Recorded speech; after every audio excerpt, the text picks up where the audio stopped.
আচ্ছা, যখন চাকরির কথা বলা হচ্ছে, চাকরি হারারা যারা রয়েছেন, চাকরি হারিয়ে ফেলেছেন, চাকরি পাননি, অন্য সময় দেখা যাচ্ছে যারা চাকরি প্রার্থী তারা রাস্তায় বসে রয়েছেন, কিন্তু ডাবল চাকরি হবে, প্রচুর কর্মসংস্থান হবে, এমনটাই অনেক স্বপ্ন দেখিয়েছিলেন হ্যাঁ এ রাজ্যের মুখ্যমন্ত্রী মমতা বন্দ্যোপাধ্যায়। আর যখন তার মিথ্যাচার ধরা পড়লো তখন কিন্তু তিনি ঢোক গিলে এবার কি আনলেন? ভাতা আনলেন, ভাতার ভাওতা আনলেন। 5,000 টাকা করে দেওয়া হবে পরিযায়ী শ্রমিকদেরকে মাসে মাসে, বলছেন মাননীয় মুখ্যমন্ত্রী মমতা বন্দ্যোপাধ্যায়। কিন্তু মাননীয়, এই 5,000 টাকায় তো সংসার চলে না, পরিযায়ী শ্রমিকরা তারাই বলছেন। আর ঠিক তার এই ঘোষণার পরে একেবারে 12 থেকে 14 ঘন্টার মধ্যে কিন্তু আবার ভিন রাজ্যে ট্রেনে করে পাড়ি দিলেন এই পরিযায়ী শ্রমিকরা। দেখো, পরিযায়ী শ্রমিকদেরও বলবো ফিরে আসুন, বাংলায় কাজের অভাব নেই। বাংলায় 6টা ইকোনমিক করিডোর হচ্ছে, দেউচা পাতমি হচ্ছে, গ্যাস সেলের ফ্যাক্টরি হচ্ছে, ওএনজিসি হচ্ছে, বাংলায় অনেক কিছু হচ্ছে। বাংলায় নাকি ভুরি ভুরি চাকরি, বিপুল কর্মসংস্থান, দেউচা পাচামিতে হাজার হাজার ছেলে মেয়ে চাকরি পাবে। পরিযায়ীদের কথা মাথায় রেখে নাকি শিল্প হাব বানাচ্ছে রাজ্য সরকার। জেলায় জেলায় নাকি মিষ্টি ক্লাস্টার, তাঁত হাব, সোনার ক্লাস্টার হচ্ছে।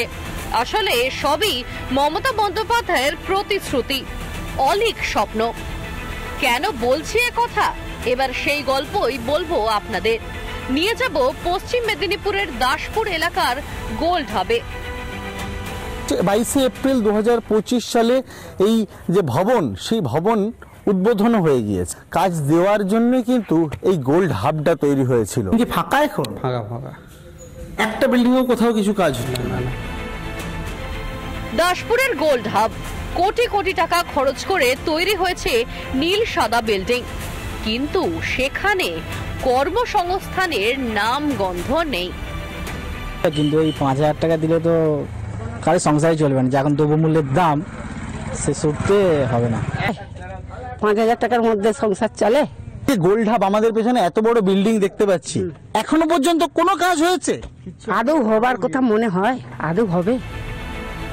মমতা ব্যানার্জিও বোধহয় বুঝতে পারছিলেন তার মিথ্যা প্রতিশ্রুতি ধরা পড়ে যাচ্ছে, তাই হঠাৎই সুর বদলে ফেললেন। কি বললেন মুখ্যমন্ত্রী আরেকবার মনে করিয়ে দিই আপনাদের। বাংলার পরিযায়ী শ্রমিক যারা বিভিন্ন রাজ্যে কাজ করেন, ফিরে আসার পর 12 মাস মানে 1 বছর নতুন কাজের ব্যবস্থা না হওয়া অবধি প্রতি মাসে তাদের 5,000 টাকা করে দেওয়া হবে। শুনলেন তো, কাজ ছেড়ে বেকার হয়ে বাংলায় ফিরে আসবেন, তারপর অন্তত 1 বছর বেকার হয়ে বসে থাকতে হবে। স্বয়ং মাননীয়াও বলছেন 1 বছর চাকরি নাও পেতে পারেন, ততদিন একজন শ্রমজীবী ভাতাজীবী হয়ে থাকবেন। কিন্তু ম্যাডাম, 5,000 টাকায় সংসার চলে? প্রশ্নটা আমরা তুলছি না, বলছেন পরিযায়ীরা। আমাদের 5,000 টাকা কি হবে? 5,000 টাকা থেকে আমাদের সংসার চলবে? যেটা হবে না হলে হবে না। 5,000 টাকাটা কি হবে স্যার? হ্যাঁ, 5,000 টাকাটা কি হবে? 5,000 টাকাতে মাসে বাইরের ফ্যামিলি খরচা হয়ে যাবে নাকি? 5,000 টাকা কি তাহলে চলবে? 5 টাকা আরো হবে না, তা বাইরে অনেক কামায়। মুখ্যমন্ত্রীর ছল ধরে ফেলেছেন পরিযায়ীরা, বলছে বিজেপি।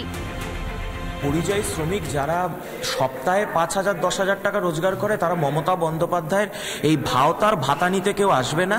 এটা মুখ্যমন্ত্রী করছেন ভোটের আগে তার ক্যাডারদের হাতে, কর্মীদের হাতে টাকা পৌঁছে দেওয়ার জন্য, যাতে 26-এর নির্বাচনী বৈতরণীটা পার হওয়া যায়।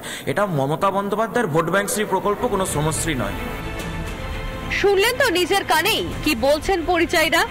ওরা ভাতার ভাওতা ধরে ফেলেছে, তাই পেট চালাতে ফের রওনা দিচ্ছেন ভিন রাজ্যে। মাননীয়া, আপনি কি দেখতে পাচ্ছেন, শুনতে পাচ্ছেন পরিযায়ীদের কথা, পড়তে পারছেন দেওয়াল লিখন?